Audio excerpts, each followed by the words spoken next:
ಸದ್ಯಕ್ಕೆ ಇಷ್ಟು ಮಾತ್ರ ತಿಳಿಸ್ತಾ ಇದ್ದೀನಿ ನಿಮಗೆ.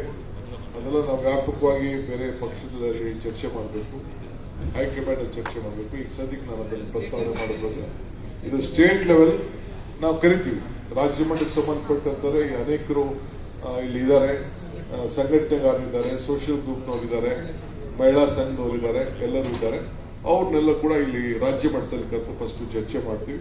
ಅದು ರಾಷ್ಟ್ರ ಮಟ್ಟದಲ್ಲಿ ಆಮೇಲೆ ಮಿಕ್ಕಿದ ವಿಚಾರ ಮಾತಾಡ್ತೀವಿ. ಈಗ ನಾನು ಡೇಟ್ ಕೊಟ್ಟಲ್ಲ, ಕ್ಯಾಬಿನೆಟ್ ಇವತ್ತು ರೆಸಲ್ಯೂಷನ್ ಪಾಸ್ ಮಾಡಿದೆ. ನೆಕ್ಸ್ಟ್ ಒಂದು date emergency session, 2 days session, special session ಇದನ್ನು ನಾವು ಮಾಡ್ತಾ ಇದ್ದೇವೆ ಇದ್ರ ಬಗ್ಗೆ.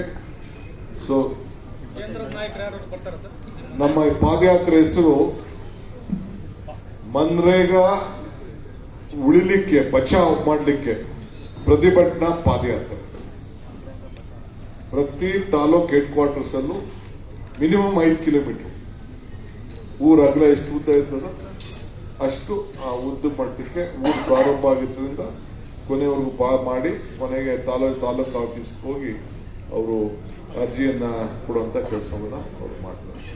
ಸೊ ಎಲ್ಲ ಮಂತ್ರಿಗಳು ಹೋಗಿ ಪ್ರೆಸ್ ಕಾನ್ಫರೆನ್ಸ್ ಮಾಡ್ತಾರೆ, ಎಲ್ಲ ಜನಪ್ರತಿನಿಧಿಗಳು ಇದಕ್ಕೆ ಪಾರ್ಟಿಸಿಪೇಟ್ ಮಾಡ್ತಾರೆ. ಅರಿವು ಮೂಡಿಸುವಂತ ಕೆಲಸವನ್ನ ನಮ್ಮ ಉದ್ಯೋಗಗೋಸ್ಕರ ದುಡಿತಾ ಇದ್ದಂತ ಜನರ ಪರವಾಗಿ, ಪಂಚಾಯತಿಗಳ ಪರವಾಗಿ ನಿಂತ್ಕೊಳ್ಳಿಕ್ಕೆ ಈ ತೀರ್ಮಾನ ನಾವು ಮಾಡಿದ್ದೇವೆ.